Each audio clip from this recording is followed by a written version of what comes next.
two laws that will change your perspective in managing your time. If you're one of those people who is always struggling with managing your time and you find no matter कितना आपके पास वक्त हो, आप हमेशा अपना काम बिल्कुल last moment पे करते हैं या तब भी पूरा नहीं होता और उससे एक्सटेंड हो जाता है। आप अपनी पढ़ाई जो कर रहे हैं, आप अपना स्टडी शेड्यूल जो बना रहे हैं, अपने गोल्स जो अपने आप को दे रहे हैं, उसमें हमेशा there is always a backlog. At the end of the day जितना सोचा होता उतना कभी भी कवर नहीं होता है। Parkinson's law is the first law which defines work expands to fill the time available for its completion. मतलब जितना वक्त अवेलेबल है उसके मुताबिक ही आपको जो काम आपने अपने आप को अलॉट किया, गोल अलॉट किया, आपने task, study topic, study chapter कुछ भी अलॉट किया in a whole day in the certain number of hours, वो हमेशा उतने ही टाइम में रादर उससे ज्यादा बाद में ही फिनिश होगा। और उसका रीजन क्या है?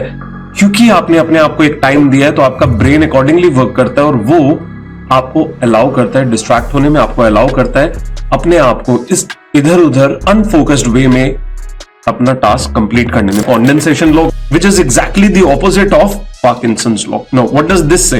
Work contracts to fit in the time we give it. तो essentially इसमें क्या हो रहा है? Let's assume आपको 10 hours की जरूरत थी और आपने उन 10 hours के बजाय अपने टाइम को रखा 7 hours to finish the same task. Now पहला थॉट ही ब्रेन का ये है कि हम तो 10 घंटे में ही अचीव नहीं कर पा रहे थे, तो हम उससे कम टाइम में तो अचीव कैसे ही करेंगे? It's impossible.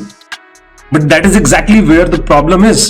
Your brain is accustomed to finish things in more time than required, than decided, than allotted. मतलब जितना आप नॉर्मल टाइम मान के चल रहे हैं उससे ज्यादा वक्त ही आपका ब्रेन हमेशा लेता है। तो what are you supposed to do? You're supposed to put lesser time, condense the time and tell your brain, let yourself know इतने में ही खत्म करना है मुझे ये टास्क। And trust me, आप 7 घंटे में खत्म कर देंगे वो task. Your focus, your laser focus, the day it gets created, you'll be doing things in lesser time. तो दो possibilities हैं। One possibility will be you'll be doing more level of work or more tasks or more study throughout the day.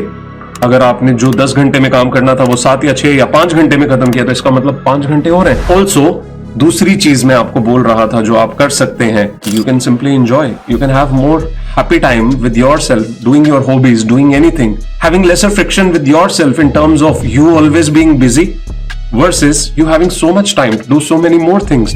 तो वक्त कम लेके ज्यादा काम करिए, better choice है। Try this and trust me, things will start to change for you.